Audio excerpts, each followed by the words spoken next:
A 12 edição de Aruba DUT a iniciar ave. Aí passar 75 organizações a ajuda de com 87 projetos. E aí aqui tem entre 2.200 para 2.300 voluntários que valora manga e ajuda de 105 organizações com 134 projetos e fim de semana aqui.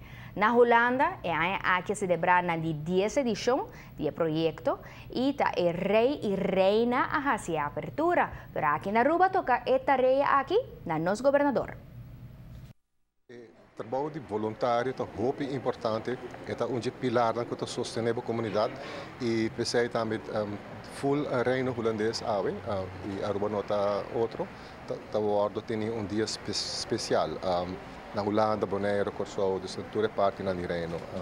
Com nossa presença, nós que damos sustento e aprecio para o trabalho que o voluntário não está fazendo. Estou muito contente de poder grupo grandíssimo de jovens que dona mão no trabalho que está fazendo no sítio aqui. E a presença está netamente para dar sustento e apoio no trabalho bonito aqui. Aí passar nos governadora hacia apertura na Maristela, na Savaneta, donando grande na atenção mereci. E aí aqui a doutor na Stichting de Huis na Jaburibari, que está anfitrião para a apertura oficial para o fim de semana de Aruba DUT. O Instituto Seguro tem apreço grande para o projeto aqui.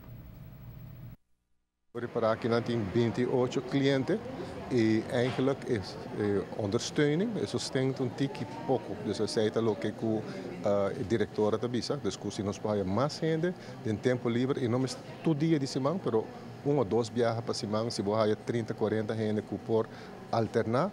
Então, hora trabalho to worden assim e op viagem para gente grande não que assim não trabalho para nós, pensei nós temos uma roupa assim forte, assim bonita, pois apelação como que assim tá para mais pessoas dona mão para o trabalho de voluntário.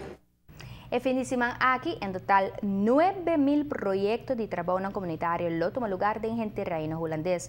Naturalmente, para um projeto de magnitude aqui, mas tem fundo e o Ryan Funds destina $600 para cada fundação, escola, organização de cuidado ou deporte, como Esther de Humano.